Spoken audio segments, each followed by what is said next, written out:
Hello, good morning. TMC knowledge में आपका स्वागत है। आइए देखते हैं सामाजिक विज्ञान के अंतर्गत क्लास 9th और 10th के लिए इतिहास का एक और प्रैक्टिस सेट। इसके पहले हमने 7 प्रैक्टिस सेट का वीडियो अपलोड किया है। आपने अगर अभी तक उस वीडियो को नहीं देखा है तो आप हमारे प्लेलिस्ट में जा करके वहाँ से देख सकते हैं। एक और विशेष सूचना है कि अगर आप जो है कि इसी सेट का यानी किसी बुक का जो रुक्मिणी पब्लिकेशन की हैं, अगर आपने सामान्य अध्ययन का वीडियो नहीं देखा है तो आप हमारे प्लेलिस्ट में जाइए और वहाँ पर हमने 18 टेस्ट सीरीज जो है कि अपलोड किए हैं सामान्य अध्ययन के लिए, जो कि क्लास 9th और 10th के लिए हैं। तो आप वहाँ से देख सकते हैं। देखिए यहाँ पर इसके जो लैंग्वेज के जो प्रश्न हैं या लैंग्वेज के जो सेट हैं अभी वो अगले वीडियो में आएंगे। यानी कि लैंग्वेज के एक तो हम जानते हैं कि लैंग्वेज जो आपका है वो क्वालिफाइंग नेचर का है, यानी कि उसमें से मात्र 30 प्रश्न ही हैं। आप आसानी से उससे कर सकते हैं, फ़िलहाल उसे भी इग्नोर नहीं करना चाहिए। तो हम लोग पहले इतिहास, भूगोल हैं, इकोनॉमिक्स हैं या पॉलिटी के जैसे विषयों को हम देख लेते हैं। उसके बाद से लैंग्वेज के वीडियो, इसलिए अभी लैंग्वेज के वीडियो हमारे चैनल पे नहीं आ रहे हैं, क्योंकि हमने सोचा है कि पहले इतिहास या जो विषय हैं उसको पहले करा लिया जाए, फिर लैंग्वेज को हम कम समय में भी आप उससे देख सकते हैं। तो आइए शुरू करते हैं। ये हमारा आज का 8वां टेस्ट सीरीज होगा और हम इस टेस्ट सीरीज में 8 और 9 यानी कि दोनों ही टेस्ट सीरीज को हम देखेंगे। तो इस तरीके से आइए शुरू करते हैं और इसका पहला प्रश्न देखते हैं। पहला प्रश्न है कि बाल गंगाधर तिलक ने भारतीय स्वतंत्रता संग्राम के उद्देश्य से कौन सा समाचार पत्र प्रारंभ किया था। तो देखिए, बाल गंगाधर तिलक ने यानी कि जो अंग्रेजी भाषा में मराठा और मराठी भाषा में केसरी का प्रकाशन किया था, और दोनों ही का जो मकसद था यानी कि राष्ट्रवाद को बढ़ावा देना था। और भारत में उग्र राष्ट्रवाद के जनक के रूप में बाल गंगाधर को माना जाता है। यानी कि बाल गंगाधर तिलक ने अपने समाचार पत्रों के माध्यम से लोगों में राष्ट्रवाद की भावना को बढ़ाया था। इस तरीके से इसका सही जवाब है ऑप्शन बी, यानी कि केसरी का उन्होंने जो संपादन किया था वो मराठी भाषा में किया था। और नेक्स्ट प्रश्न है कि हरिजन समाचार पत्र के संपादक कौन थे। हरिजन यानी कि ये महात्मा गांधी की पत्रिका थी और इन्होंने इस पत्र का जो पहला प्रकाशन किया था 11 फरवरी 1930 को यरवदा जेल यानी कि पुणे में किया था। और यह जो है कि हिंदी भाषा की एक पत्रिका थी। यानी कि सही जवाब इसका होगा गांधी जी। और नेक्स्ट है कि भारतीय राष्ट्रीय कांग्रेस का स्थापना, हम जानते हैं कि भारतीय राष्ट्रीय कांग्रेस की स्थापना हुई थी 28 दिसंबर 1885 को इसकी स्थापना हुई थी। इसकी स्थापना जो हुई थी यानी कि बम्बई का जो ग्वालियर टैंक यानी कि वहाँ पर स्थित हैं गोकुल दास तेजपाल संस्कृत कॉलेज, उसके भवन में भारतीय राष्ट्रीय कांग्रेस की स्थापना हुई थी। और इसमें 72 प्रतिनिधियों ने भाग लिया था और जिसमें अध्यक्षता किया था WC बनर्जी ने। यानी कि भारतीय राष्ट्रीय कांग्रेस के प्रथम अध्यक्ष थे वो WC बनर्जी थे और इसके संस्थापक थे एवो ह्यूम। यानी कि एवो ह्यूम जो है कि इसके संस्थापक थे, जो एक जो है कि रिटायर्ड अंग्रेज अधिकारी थे। जबकि अगर इस विषय में एक और चीज़ हम जाने तो भारतीय राष्ट्रीय कांग्रेस का जो नामकरण हुआ था यानी कि इसका जो नाम लिया गया था वो दादा भाई नौरोजी के परामर्श पर किया गया था। तो इतनी चीज़ों को आप यहाँ से जान सकते हैं। नेक्स्ट प्रश्न है कि निम्नलिखित में से किसे भारतीय अशांति के जनक के रूप में भी जाना जाता है। भारतीय अशांति के जनक के रूप में हम जो है कि सर वैलेंटाइन सिरिल को ने जो है कि तिलक को भारत में अशांति का जन्मदाता कहा था। यानी कि इस तरीके से सही जवाब हो जाएगा, यानी कि लोकमान्य बाल गंगाधर तिलक, उनको हम जो है कि भारतीय अशांति के जनक के रूप में मानते हैं। और नेक्स्ट प्रश्न है कि भारतीय राष्ट्रीय कांग्रेस के किस अधिवेशन में बाल गंगाधर तिलक ने अभिव्यक्त किया था कि स्वराज मेरा जन्मसिद्ध अधिकार है और मैं उसे लेकर रहूँगा। तो देखिए, जब 1916 में लखनऊ में भारतीय राष्ट्रीय कांग्रेस का जो सम्मेलन हो रहा था यानी कि जो अधिवेशन चल रहा था, और उसमें जो है कि अपने भाषण के दौरान बाल गंगाधर तिलक ने ये बात कहा था कि स्वराज मेरा जन्मसिद्ध अधिकार है और मैं इसे लेकर रहूँगा। और नेक्स्ट प्रश्न है कि बंग भंग विरोधी यानी कि जो स्वदेशी आंदोलन था यानी कि बंगाल विभाजन के विरोध में जो आंदोलन किया गया था 1905-06 में, तो कह रहा था कि उसका प्रारंभ कब किया गया था। तो 7 अगस्त 1905 को इसका प्रारंभ किया गया था। और इस तरीके से इसका सही जवाब है कि ऑप्शन बी इसके लिए राइट आंसर है। और बाद में बंगाल विभाजन को रद्द भी कर दिया गया था, जबकि 1905 में बंगाल जो है कि विभाजन किया गया था लॉर्ड कर्जन के द्वारा। नेक्स्ट प्रश्न है कि भारत की प्राचीन कला परंपराओं को पुनर्जीवित करने के लिए एक Indian society of oriental art की स्थापना की थी, किसने किया था ये बताना है। तो इसका सही जवाब है कि 1907 में इसकी स्थापना किया था और अवनींद्र टैगोर ने इसकी जो है कि स्थापना की थी। तो इस तरीके से सही जवाब इसका ऑप्शन ए होगा। और नेक्स्ट प्रश्न है कि महात्मा गांधी किस वर्ष दक्षिण अफ्रीका से भारत लौटे थे? महात्मा गांधी जो है 9 जनवरी 1915 को भारत लौटे थे और यही कारण है कि 9 जनवरी को प्रति वर्ष जो है कि अप्रवासी भारतीय दिवस के रूप में भी मनाया जाता है। और नेक्स्ट प्रश्न है यानी कि 79वां प्रश्न होगा कि निम्नलिखित में से किसने 1920 के नागपुर के भारतीय राष्ट्रीय कांग्रेस के अधिवेशन में असहयोग आंदोलन के प्रस्ताव को प्रस्तावित किया था? देख लीजिए, इसमें ऑप्शन है यानी कि CR दास ने, यानी बेसेंट ने, BC पाल ने या फिर उपयुक्त में से एक से अधिक ने। तो इसका सही जवाब है कि 1920 का जो कांग्रेस का अधिवेशन चल रहा था नागपुर में, तो वहाँ पर भारतीय राष्ट्रीय कांग्रेस के अधिवेशन में असहयोग आंदोलन का प्रस्ताव रखा गया था, यानी कि CR दास ने इसके प्रस्ताव को रखा था। और नेक्स्ट प्रश्न है कि गणेश महोत्सव का प्रारंभ किसने किया था? गणेश महोत्सव का प्रारंभ किया था यानी कि इसमें ऑप्शन है और इसमें सही जवाब है कि लोकमान्य तिलक ने, यानी कि बाल गंगाधर तिलक ने 1893 में महाराष्ट्र की धरती पर गणेश महोत्सव का प्रारंभ किया था और 1895 में शिवाजी महोत्सव का भी प्रारंभ उन्होंने किया था। अगला प्रश्न देखते हैं कि 1906 में मिंटो से, यानी कि 1906 में मिंटो से शिमला में मिले मुसलमानों के शिष्टमंडल ने प्रार्थना की थी। क्या प्रार्थना की थी? यानी कि लॉर्ड जो मार्लो मिंटो सुधार से संबंधित है ये, यानी कि मिंटो जो है कि उसमें शिमला में जो मुसलमानों ने का शिष्टमंडल जो उनसे मिला था मिंटो से, तो उन्होंने क्या प्रस्ताव रखा था अपने लिए? तो उन्होंने रखा था कि मुसलमानों के लिए पृथक निर्वाचन वर्ग की स्थापना का उन्होंने मांग किया था और यही कारण है कि उसको पृथक निर्वाचन की मांग को स्वीकार भी कर दिया गया था। यानी कि मार्ले मिंटो सुधार जो 1909 का संबंध जो है किस बात से है?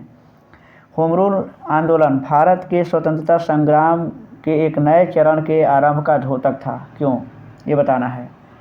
तो देखिए, इसका सबसे प्रमुख कारण था यानी कि इसने देश के सामने स्वशासन की एक ठोस योजना रखी थी और ये इसके मुख्य कारण थे। और नेक्स्ट प्रश्न है कि तिलक तथा एनी बेसेंट द्वारा बनाए गए होम रूल लीगों को एक में मिला दिया गया था। कब जो है कि जो तिलक और जो एनी बेसेंट ने जो होम रूल बनाए थे उसके दोनों को एक में मिला दिया गया था, तो 1918 में इन दोनों को एक कर दिया गया था।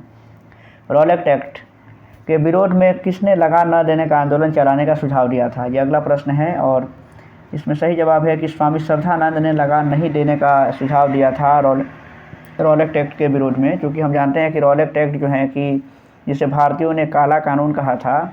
तो इस तरीके से सही जवाब है इसका ऑप्शन सी। और नेक्स्ट प्रश्न देखते हैं कि इसमें देखिए 2 सूचियाँ दी गई हैं और उसमें सही उत्तर का चुनाव करना है। आपको बताना है कि देख लीजिए, इसमें ऑप्शन के साथ हम इसको समझेंगे तो आसानी से इसको हम हल कर सकते हैं। देखिएगा, कांग्रेस का जो संपूर्ण स्वाधीनता प्रस्ताव हुआ था वो 31 दिसंबर और 1929 को लाहौर अधिवेशन में इसका प्रस्ताव रखा गया था, यानी कि ऑप्शन बी है वह पहला का बी से मिलान हो रहा है। दूसरा देख सकते हैं कि पूर्ण स्वराज दिवस जो मनाया गया था, यानी कि वो पूरे देश भर में 26 जनवरी 1930 को मनाया गया था। दांडी मार्च यानी कि 12 मार्च 1930 से संबंधित हैं, जबकि द्वितीय गोलमेज जो सम्मेलन हुआ था वो ये हुआ था यानी कि सितंबर 1931 में। तो इस तरीके से हम देखते हैं कि इसमें सही मिलान यहाँ से क्या हो रहा है। तो हम देख सकते हैं कि पहला जो है कि बी से संबंधित हैं और दूसरा का मिलान ए है, यानी कि आप इस आधार पे देखते हैं तो इसका सही कूट जो मिलता है वो ऑप्शन बी है। इस तरीके से सही जवाब इसका हो जाएगा ऑप्शन बी। ये 85 का बी ऑप्शन है। और नेक्स्ट यहाँ से आप प्रश्न देखेंगे फिर हम आगे कि स्वराज को बतौर राष्ट्रीय मांग के समर्थ रखा था किसने, ये बताना है कि स्वराज को बतौर राष्ट्रीय मांग के सर्वप्रथम मांग को होना चाहिए कि मांग को सर्वप्रथम किसने रखा था? तो इसका सही जवाब ऑप्शन सी है, यानी कि दादा भाई नौरोजी ने। और नेक्स्ट प्रश्न है कि पूना पैक्ट पर हस्ताक्षर किए गए थे। पूना पैक्ट जो हुआ था यानी कि पूना समझौता हुआ था, तो उस पर हस्ताक्षर कब हुए थे? तो उस पर हस्ताक्षर किसने किए थे? देखिए, तो ये पंडित मदन मोहन मालवीय एवं अम्बेडकर ने उस पर हस्ताक्षर किए थे, जो कि ऑप्शन में नहीं है। इस तरीके से इसका राइट आंसर ई होगा। और नेक्स्ट प्रश्न है कि महात्मा गांधी ने अहमदाबाद के निकट साबरमती के किनारे एक आश्रम बनाया था, इसे कहा जाता है, इसे कौन सा आश्रम कहा जाता है? और तो इसका सही जवाब है कि इन्हें साबरमती आश्रम कहा जाता है और 1917 में उसे महात्मा गांधी ने उसकी नींव रखी थी, यानी कि ऑप्शन इसके अब ए राइट आंसर हैं। और अब हम इसी आधार पर दूसरा प्रश्न भी देखते हैं कि दांडी मार्च कहाँ से प्रारंभ किया गया था। ये जो देखिए भारतीय राष्ट्रीय स्वतंत्रता आंदोलन से लगातार कितने प्रश्न मिल रहे हैं, तो आप आसानी से इन सभी प्रश्नों को हल कर सकते हैं, बस थोड़ा सा कंसंट्रेशन के साथ इसको देखिएगा। दांडी मार्च यानी कि अहमदाबाद से शुरू हुआ था और ये जो है कि 12 मार्च 1930 को दांडी यात्रा का प्रारंभ किया था साबरमती आश्रम से महात्मा गांधी ने। तो इस तरीके से सही जवाब इसका ऑप्शन बी है। और नेक्स्ट है कि किसने महात्मा गांधी को भारतीय फ़कीर की संज्ञा दी थी। भारतीय फ़कीर कहा था किसने, यानी कि महात्मा गांधी को, तो यानी कि विंस्टन चर्चिल जो है कि उन्होंने महात्मा गांधी को कहा था कि ये जो है कि अर्धनग्न फ़कीर हैं। और इस तरीके से नेक्स्ट प्रश्न है कि राष्ट्रीय शोक दिवस कब मनाया गया था। राष्ट्रीय शोक दिवस भारत में कब मनाया गया था, तो इसका सही जवाब देख लीजिएगा इसमें क्या है, ऑप्शन आपके सामने हैं। और राष्ट्रीय शोक दिवस मनाया गया था यानी कि जब बंगाल विभाजन हुआ था, तो बंगाल विभाजन जिस दिन से लागू हुआ था उस दिन पूरे भारत में राष्ट्रीय शोक दिवस मनाया गया था, क्योंकि बंगाल विभाजन के द्वारा अंग्रेज़ों ने भारत में हिंदू और मुसलमानों की एकता को तोड़ने का प्रयास किया था और इससे सभी भारतीय जो है कि खफा थे। इस तरीके से सही जवाब है इसका ऑप्शन सी। और नेक्स्ट प्रश्न है, सूची देखिए इसमें 2 सूचियाँ दी हुई हैं और इसमें सही उत्तर का चयन करना है। एक तरफ जो है कि हम देख रहे हैं कि सभी पुस्तकों के नाम हैं और दूसरी तरफ जो है कि उसके लेखकों से संबंधित नाम दिए गए हैं। आपको मिलान करना है और देखना है। देखिए इसमें जो आपको याद रहता है आप उसी के सहारे चाहें तो उसको मिला सकते हैं। देखिए इसमें यंग इंडिया जो है वो यंग इंडिया महात्मा गांधी के द्वारा लिखी गई है और इस तरीके से हम देखते हैं कि इसका जो मिलान होगा, तीसरा का जो मिलान है वो इसमें देखिएगा, इसमें प्रश्नों का जो सही मिलान इसमें दिया गया है, देख लीजिएगा। जैसे यंग इंडिया है, my experience with the truth, ये महात्मा गांधी की रचना है। आनंद मठ जो है की रचना बंकिम चंद्र चटर्जी ने किया था। इस तरीके से इसका सही जवाब है, यानी कि ऑप्शन पहला का सी से मिलेगा। और दूसरा है कि इसमें देखिए पहला का सी ही इसमें सही मिलान है। और इसमें देख सकते हैं हम कि आगे इसमें देखते हैं कि the Arctic home of the Vedas पुस्तक की रचना बाल गंगाधर तिलक ने किया था, जबकि यहाँ पे लाला लाजपत राय दिया गया था। तो इसमें से सिर्फ एक ही जो है कि सही है, यानी कि इस पर हम कह सकते हैं कि सिर्फ उसका इसमें ऑप्शन सी जो है कि इसका सही जवाब है, यानी कि ये आपका होगा, यानी कि। और नेक्स्ट प्रश्न है कि निम्न में से किसका महात्मा गांधी के जीवन दर्शन पर प्रभाव नहीं पड़ा था, यानी कि किसका महात्मा गांधी के जीवन दर्शन पर प्रभाव नहीं पड़ा था। तो इसका सही जवाब है कि महात्मा गांधी के जीवन दर्शन पर प्रभाव जो है कि बाल गंगाधर तिलक का नहीं था, यानी कि इस तरीके से ऑप्शन इसका 20 राइट आंसर है और इसमें सही जवाब ऑप्शन बी है। आइए एक बार फिर से ज़रा सा देख लेते हैं हम, ये 92 जो प्रश्न दिया हुआ है इसमें थोड़ा सा हमको संतुष्टि नहीं हो रही है, इसको सही से और बताना चाहिए था। देखिएगा यहाँ पे एक बार इसको देखते हैं। देखिए आनंद मठ की रचना आनंद मठ जो है कि वो बंकिम चंद्र चटर्जी के द्वारा लिखा गया था, जबकि जो दूसरा जो ऑप्शन दिया गया है यानी कि the Arctic home of the Vedas, इसके जो लेखक हैं वो बाल गंगाधर तिलक ने, यानी कि बाल गंगाधर तिलक इसके सही इसका मिलान हो जाएगा, यानी कि दूसरा का ए से मिलान होगा। तीसरा जो यंग इंडिया का मिलान जो होगा वो लाला लाजपत राय से होगा। और ये my experience with the truth ये महात्मा गांधी की रचना है। तो इस तरीके से हम देखते हैं तो इसका सही जवाब ऑप्शन सी मिलता है। और यहाँ से अब देखिए आगे बढ़ते हैं, फिर हम इस प्रश्न को हम लोगों ने देख लिया है और नेक्स्ट प्रश्न देखते हैं। यहाँ से देखिए, यहाँ से अगला प्रश्न जो है कि 94 है, यानी कि महात्मा गांधी ने सत्याग्रह का भारत में प्रथम प्रयोग कहाँ किया था। तो ये काफ़ी चर्चित हैं और काफ़ी आसानी से आपको याद भी होगा कि महात्मा गांधी ने जो अपना सबसे पहला जो सत्याग्रह किया था भारत में वो चंपारण से किया था, यानी कि 1917 ईस्वी में बिहार के चंपारण में महात्मा गांधी ने अपना सबसे पहला सत्याग्रह किया था और वो राजकुमार शुक्ला के बुलाने पर सबसे पहले चंपारण आए थे। नेक्स्ट प्रश्न है कि क्रिप्स मिशन किस वर्ष भारत आया था। क्रिप्स मिशन जो भारत आया था 1942 ईस्वी में, और यानी कि 22 मार्च 1942 को भारत आया था और यह मिशन जो है कि 30 मार्च 1942 को अपनी योजना प्रस्तुत किया था। और महात्मा गांधी ने इसी क्रिप्स योजना के बारे में कहा था कि यह जो है कि आगे की एक तारीख का एक चेक था जिसका बैंक जो है कि अब नष्ट होने वाला था। यानी कि अब इसके आधार पर हम आगे प्रश्न में बढ़ते हैं कि निम्नलिखित घटनाओं का सही कालक्रम बताना है आपको। देखिए इसमें 4 जो है कि घटनाएं दी गई हैं मुख्य रूप से, और आपको बताना है कि सबसे पहले कौन सी घटना हुई थी। तो देखिए यहाँ पे इसमें हम देखते हैं कि घटनाओं का जो सही प्रकार होगा, यानी कि मोहम्मद अली जिन्ना ने अपनी 14 सूत्री जो रिपोर्ट जो है कि मार्च 1929 को प्रस्तुत किया था। यानी कि ये जो है जिन्ना का जो 14 सूत्री था ये 1929 में, यहाँ से आप कर सकते हैं। देखिएगा दूसरा है साइमन कमीशन की रिपोर्ट। तो साइमन कमीशन ने अपनी रिपोर्ट दिया था यानी कि 1930 को। भारत छोड़ो आंदोलन 1942 को हुआ था, और जो कम्युनल अवार्ड हैं जो यहाँ से देख सकते हैं कि 1932 को इसको किया गया था। यानी कि इस तरीके से आप देखिए इसमें सबसे पहली घटना जो है कि जिन्ना की 14 सूत्री मांग है, यानी कि दूसरा 2 इसका सबसे पहले है, उसके बाद से फिर चौथा होगा, उसके बाद फिर पहला, और उसके बाद तीसरा, यानी कि इसका ऑप्शन सी राइट आंसर है। नेक्स्ट प्रश्न है कि नेपोलियन ने जर्मनी में किस संघ की स्थापना की थी।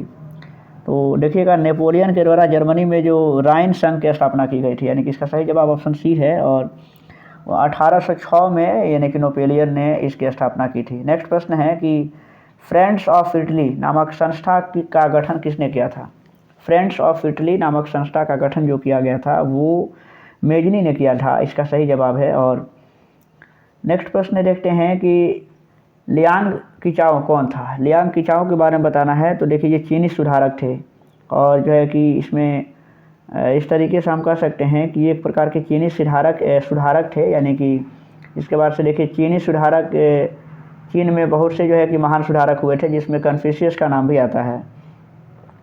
नेक्स्ट है कि ऑल इंडिया ट्रेड यूनियन की स्थापना किस वर्ष की गई थी। 1920 में इसका राइट आंसर होता है, यानी कि 1920 में ऑल इंडिया ट्रेड यूनियन की स्थापना की गई थी। और नेक्स्ट प्रश्न है देखते हैं कि भारत में पहला जो है कि फैक्ट्री कानून किस वर्ष लागू किया गया था।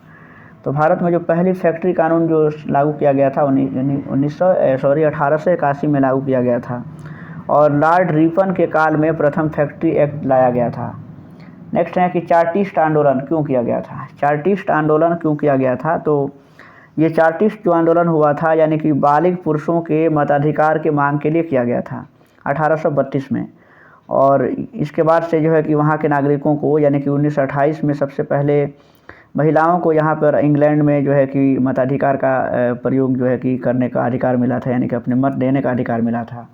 जबकि बालिग पुरुषों के मताधिकार के लिए आंदोलन हुआ था चार्टिस्ट आंदोलन, यानी कि ऑप्शन बी सही है। और इसमें अगला प्रश्न हम देखते हैं कि ब्रिटेन के किस राजा ने ईस्ट इंडिया कंपनी को बॉम्बे दिया था, यानी कि अगला प्रश्न है। और देखिए ब्रिटेन के जो राजा थे यानी कि चार्ल्स ड्यूटी, उन्होंने जो है कि ईस्ट इंडिया कंपनी को बॉम्बे दिया था, इसका ऑप्शन सी है। और 100 इसका 4वां प्रश्न है, यानी कि 104 जो नंबर पे जो प्रश्न इसमें दिया हुआ है। देखिए ये टेस्ट सीरीज जो है कि हमारा 8वां है, और इसी वीडियो में हम 9वें टेस्ट सीरीज को भी देखने वाले हैं। तो देख लीजिए अगला प्रश्न है कि फ्रांस में स्वतंत्रता, समानता और बंधुत्व का नारा किस क्रांति में दिया गया था।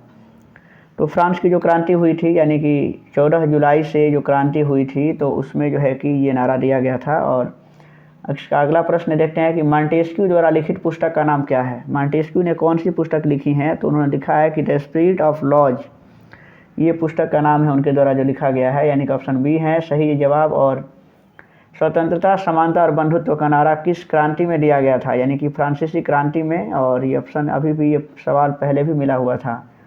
नेक्स्ट प्रश्न भी देखिए फ्रांस की क्रांति से संबंधित है कि 1789 की क्रांति के बाद फ्रांस में किस प्रकार की शासन व्यवस्था स्थापित की गई थी। ये 107वां प्रश्न है। देखिए इसमें फ्रांस में संवैधानिक राजतंत्र की स्थापना किया गया था उसकी क्रांति के बाद 1789 के बाद, लेकिन ऑप्शन में कुछ भी नहीं है, यानी कि उपयुक्त में से कोई नहीं। और नेक्स्ट प्रश्न है कि गेस्टापो क्या था। देख लीजिए गेस्टापो क्या था ये बताना है। तो गेस्टापो क्या था, तो ऑप्शन आपके सामने है, आप यहाँ से देख सकते हैं। और इसका सही जवाब है कि एक प्रकार का पुलिस दल था। तो इस तरीके से सही जवाब इसका होगा ऑप्शन ए। और नेक्स्ट प्रश्न देखते हैं हिटलर का प्रचार मंत्री कौन था। देखिए हिटलर का जो प्रचार मंत्री था यानी कि गोबेल्स वहाँ का हिटलर का प्रचार मंत्री हुआ करता था, यानी कि इस तरीके से सही जवाब है यानी कि ऑप्शन ए। और आज का ये 8वां टेस्ट सीरीज का इसका आखिरी प्रश्न है इतिहास के लिए कि हिटलर ने राष्ट्रसंघ की सदस्यता कब छोड़ी थी। 1933 में हिटलर ने राष्ट्रसंघ की सदस्यता को छोड़ दिया था। और राष्ट्र संघ की स्थापना हम जानते हैं कि 1920 में हुई थी, यानी कि प्रथम विश्व युद्ध के बाद। तो ये 8वां टेस्ट सीरीज था। ये इसके बाद हम तुरंत देख लेते हैं, यानी कि 9वां टेस्ट सीरीज है। देख लीजिए, हमारा 9वां टेस्ट सीरीज है और इसका पहला जो प्रश्न है, अब देखिए इसका पहला प्रश्न है कि बास्टिल का पतन किस तिथि को हुआ था। ये देखिए, बास्टिल का पतन जो है कि 14 जुलाई 1789 को हुआ था, यानी कि ये फ्रांस की क्रांति से संबंधित है। और फ्रांस की क्रांति 14 जुलाई 1789 को हुई थी और उस तिथि को ही बास्टिल, यानी कि जो वहाँ का एक तरीके से जेल खाना था, उसका ये पतन हो गया था। आप इसको फ्रांस की क्रांति में और अच्छे तरीके से पढ़ सकते हैं। और नेक्स्ट प्रश्न है, यानी कि क्लास 9 के सभी ये प्रश्न आ रहे हैं इतिहास के। 1789 की क्रांति के बाद फ्रांस में किस प्रकार की शासन व्यवस्था स्थापित की गई थी। ये प्रश्न कई बार रिपीट हो चुका है, यानी कि वहाँ पे संवैधानिक राजतंत्र की स्थापना हुई थी, यानी कि क्रांति के बाद। कृषि का आरंभ कब हुआ था। कृषि का आरंभ जो हुआ था वो हुआ था नवपाषाण काल में, यानी कि सही जवाब इसका ऑप्शन सी है। और देखिएगा, नवपाषाण काल में कृषि के साथ साथ पशुपालन भी प्रारंभ हो गया था, जबकि चाक का जो आविष्कार हुआ था, यानी कि वो नवपाषाण काल में हुआ था। नवपाषाण काल में धातु का प्रयोग भी शुरू हो गया था और मानव ने सबसे पहले जो धातु प्रयोग किया था उसका नाम तांबा है। और नेक्स्ट प्रश्न है कि जूते हुए खेत के प्रमाण किस हड़प्पाई स्थल में मिला हुआ है। यानी कि जूते हुए खेत का प्रमाण किस हड़प्पा के स्थल से प्राप्त हुआ है। तो सही जवाब है कि कालीबंगन से प्राप्त हुआ है। और कालीबंगन जो है कि ये राजस्थान में है, यानी कि हनुमानगढ़ जिला में।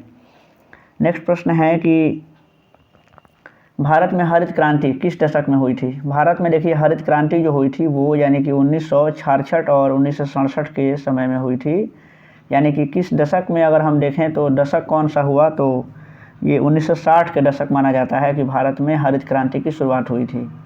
और नेक्स्ट प्रश्न है कि फ्रांस में किस राजवंश का शासन था। फ्रांस में किस राजवंश का शासन था। तो यानी कि बुर्बो वंश का वहाँ पे शासक हुआ करता था और लुई 14वां उसका शासक था। नेक्स्ट है कि जबकि लुई 16वें के समय में फ्रांस की राज्य क्रांति हुई थी। नेक्स्ट प्रश्न है कि ये स्टेट्स जनरल किस प्रकार की संस्था थी। ये भी फ्रांस की क्रांति से संबंधित है, यानी कि ये स्टेट्स जनरल सभा को, यानी कि एक जो है कि ये प्रतिनिधियों की संस्था थी। यानी कि इसका सही जवाब इसमें ऑप्शन ई है, जो कि ऑप्शन में नहीं दिया हुआ है। और इसका 78वां प्रश्न हम देखते हैं कि टाइट किस प्रकार का कर था। देख लीजिए, यहाँ पे ये थोड़ा सा PDF में कुछ गड़बड़ी हो गया है, साफ यहाँ का तस्वीर नहीं दिख रहा है। फिर भी टाइट किस प्रकार का कर था, देख लीजिए, मैं आपको पढ़ के सुना दे रहा हूँ। देखिएगा, टाइट जो है कि एक प्रकार का प्रत्यक्ष कर था और ये किसानों से वसूल किए जाने वाला एक प्रकार का धार्मिक कर था। और राष्ट्रीय सभा ने 1789 में इस पर रोक लगा दिया था। यानी कि सभी प्रश्न जो हैं ये फ्रांस की क्रांति से हैं, यानी कि एक प्रकार का धार्मिक कर था जो किसानों से वसूला जाता था। और नेक्स्ट है कि निम्नलिखित कथनों में सही क्या है। देखिएगा, इसमें कथन आपके सामने दिए गए हैं। इसमें सही कथन क्या है कि कर वसूलने का जो टैक्स जो है वो फार्मर करते थे, और इस तरीके से इसका सही जवाब है। और इसमें नेक्स्ट जो है इसका प्रश्न है कि गुप्त संधियों की नीति किसने अपनाई थी। गुप्त संधि की नीति किसने अपनाई थी। तो ये बिस्मार्क के द्वारा अपनाया गया था। और बिस्मार्क के विषय में जानते हैं कि वो जर्मनी के एकीकरण का उसे जनक भी माना जाता है, जबकि बिस्मार्क जो है कि वो प्रशा के प्रधानमंत्री थे। नेक्स्ट है कि 1879 में द्वैत संधि, यानी कि जो ड्वेल अलायंस हैं, किन राष्ट्रों के मध्य हुई थी। तो 1879 में जो द्वैत संधि हुई थी वो हुई थी ऑस्ट्रिया और जर्मनी के बीच में। तो सही जवाब इसका ऑस्ट्रिया और जर्मनी है। और देख सकते हैं यहाँ पे। नेक्स्ट है कि हंगरी की भाषा क्या थी। हंगरी में कौन सी भाषा बोली जाती थी, यानी कि मैग्यार वहाँ की भाषा हुआ करती थी। नेक्स्ट प्रश्न है। और यहाँ पर नेक्स्ट देखते हैं कि जाल्वे राइन की स्थापना किस राज्य ने की थी। जाल्वे राइन की स्थापना किस राज्य ने किया था। तो ये प्रशा में किया गया था। और 1834 में प्रशा में जाल्वे राइन जो है कि शुल्क संघ की स्थापना की गई थी, यानी कि एक प्रकार का ये शुल्क संघ था। तो इस तरीके से सही जवाब इसका ऑप्शन ए है। और नेक्स्ट है कि प्रथम इंटरनेशनल की स्थापना ये कब हुई थी। प्रथम इंटरनेशनल की स्थापना कब हुई थी, ये 84वां प्रश्न है और इसका स्थापना हुआ था लंदन में। नेक्स्ट है कि रूस की बोल्शेविक क्रांति का नेतृत्व किसने किया था। रूस में जो बोल्शेविक क्रांति हुई थी नवंबर 1917 में, और उसका नेतृत्व किया था यानी कि लेनिन ने किया था। नेक्स्ट प्रश्न है कि साम्यवादी घोषणा पत्र के लेखक, ये बताना है कि साम्यवादी घोषणा पत्र के लेखक कौन थे। तो आप यहाँ से देख सकते हैं, ऑप्शन आपके सामने हैं और इसका सही जवाब हो जाएगा, यानी कि मार्क्स और एंगल्स जो हैं कि साम्यवादी घोषणा पत्र के लेखक थे। हिंद चीन में कौन राष्ट्र शामिल नहीं था? देख लीजिए यहाँ पे ऑप्शन है, और इसमें देखिए चीन को छोड़ करके यानी कि वियतनाम और लाओस, कंबोडिया, वो सभी जो है कि हिंद चीन के हिस्सा थे, चीन उसमें शामिल नहीं था। देखिए भारत में 1917 में पहली जो है कि देसी जूट मिल किस नगर में स्थापित की गई थी? ये नेक्स्ट प्रश्न है और आप इसका आंसर देख सकते हैं। इसमें सबसे पहले जो है कि कोलकाता में इसे स्थापित किया गया था 1917 ईस्वी में। और नेक्स्ट प्रश्न है कि देखिए निम्नलिखित में से कौन औद्योगिक क्रांति का कारण नहीं था? औद्योगिक क्रांति का कारण कौन नहीं था? तो देख लीजिए इसमें धर्म सुधार आंदोलन जो है, इसका सही जवाब होगा कि धर्म सुधार आंदोलन के चलते औद्योगिक क्रांति नहीं हुई थी, इसका कोई इससे संबंध नहीं था।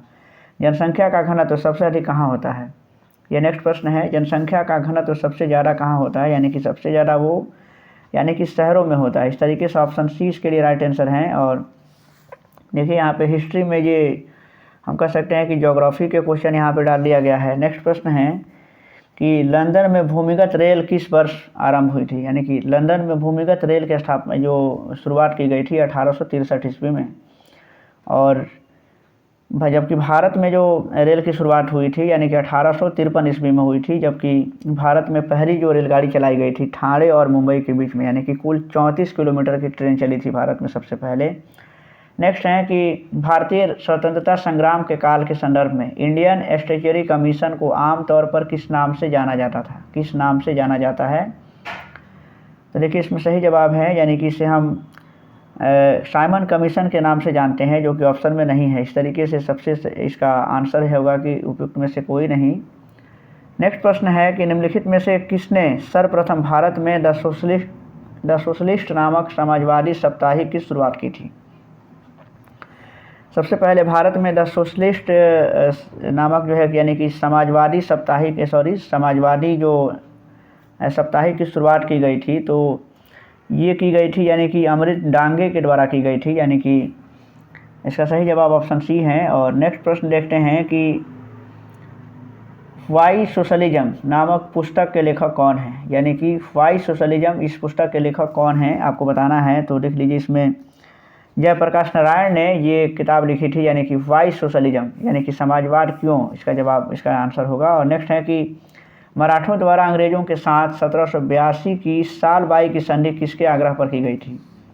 सालबाई की संधि हुई थी 1782 ईस्वी में, और वो जो है कि सिंधिया यानी कि जो सिंधिया के सलाह पर इसकी शर्तों को जो है कि माना गया था, यानी कि महादजी सिंधिया और अंग्रेज़ों के बीच प्रथम जो है कि ये आंग्ल मराठा युद्ध को समाप्त करने के लिए ये संधि हुई थी। इसका सही जवाब ऑप्शन सी है। और हम नेक्स्ट प्रश्न देखते हैं कि भारत में पुर्तगाली साम्राज्य के संस्थापक का नाम बताइए। भारत में पुर्तगाली साम्राज्य का संस्थापक कौन था? तो इसका सही जवाब है कि यहाँ पे जो है कि अल्फांसो डी अल्बुकर्क जो है कि वो पुर्तगाली साम्राज्य का संस्थापक माना जाता है, जो कि भारत में पुर्तगाली साम्राज्य की स्थापना की थी। नेक्स्ट है कि कुमारगुप्त प्रथम के मंदसौर अभिलेख में वर्णित श्रेणी संगठन का नाम क्या था? ये बताना है कि श्रेणी संगठन का नाम क्या था। तो सही जवाब इसका है यानी कि तंतुवाय उसका नाम दिया गया था। और नेक्स्ट प्रश्न है कि बंगाल में कैवर्त विद्रोह किसके राज्यकाल में हुआ था? कैवर्त जो विद्रोह था ये एक प्रकार के किसानों का विद्रोह हुआ था। तो इसका सही जवाब है कि रामपाल के समय में, यानी कि रामपाल के शासनकाल में ये विद्रोह हुआ था। और इसके बाद से हम देखते हैं यहाँ से अगला प्रश्न है कि इसमें देखिए 2 सूचियाँ दी गई हैं और इसमें जो है कि सही उत्तर का चयन करना है। तो इसमें देख सकते हैं आपकी जो बादशाही मस्जिद लाहौर में है तो वो औरंगजेब के द्वारा बनाया गया था उसे, यानी कि पहला का चौथा से मिलान होगा, यानी कि 1 का 4 देख लीजिए, इसमें ऑप्शन बी मिल रहा है शायद। और दूसरा देखिएगा एडमातुद्दौला का मकबरा, ये मकबरा जो है ये नूरजहाँ ने उसे बनवाया था, यानी कि सही जवाब इसका नूरजहाँ से संबंध है, यानी कि बी तीसरा से मिल रहा है, देख लीजिए। और बुलंद दरवाज़ा यानी कि जो अकबर के द्वारा बनाया गया था गुजरात विजय की याद में। और नेक्स्ट है कि मोती मस्जिद आगरा में जो है उसको शाहजहाँ ने बनवाया था, और ये पहला सम्मेलन होगा, यानी कि ऑप्शन बी इसके लिए सही जवाब हो रहा है।